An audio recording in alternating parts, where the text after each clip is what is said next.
அம்மா. சின்ன வயசில் அவன் பள்ளிக்கு போகும்போது அம்மா வாசலோர வந்து நிற்பாங்க. பத்திரமா போயிட்டு வா கண்ணான்னு சொல்லுவாங்க. அவன் திரும்பி பார்க்காம போயிடுவான். வருஷங்கள் போச்சு. அவன் பெரியவன் ஆனான். நல்ல வேலை கிடைச்சிது. நண்பர்கள், வேலை, பணம் அப்படின்னு அவனோட வாழ்க்கை ரொம்ப பிஸி ஆயிடுச்சு. ஆனால் அவங்க அம்மாவுக்கு இன்னும் அவன் சின்ன பையன் தானே.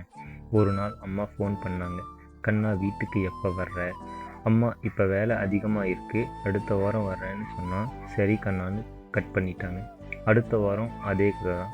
ஒரு நாள் அவன் வீட்டுக்கு போனான். வாசல் திறந்துருந்துச்சு. உள்ளே போய் பார்த்தான். அம்மா அவனுக்காக வாங்கி வச்சுருந்த அவனுக்கு பிடிச்ச சாப்பாடு அப்படியே இருந்துச்சு.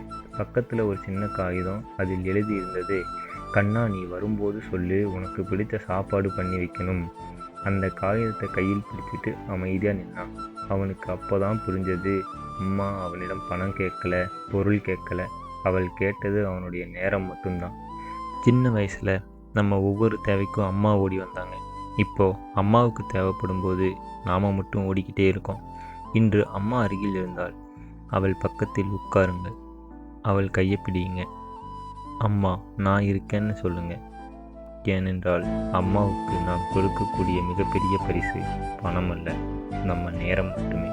இந்த ஸ்டோரி பிடிச்சிருந்தா ஃபாலோ அண்ட் கமெண்ட் பண்ணிவிட்டு அப்படியே உங்கள் ஃப்ரெண்ட்ஸுக்கும் ஷேர் பண்ணிவிட்டு போங்க. இது உங்கள் ஸ்டோரி போச்.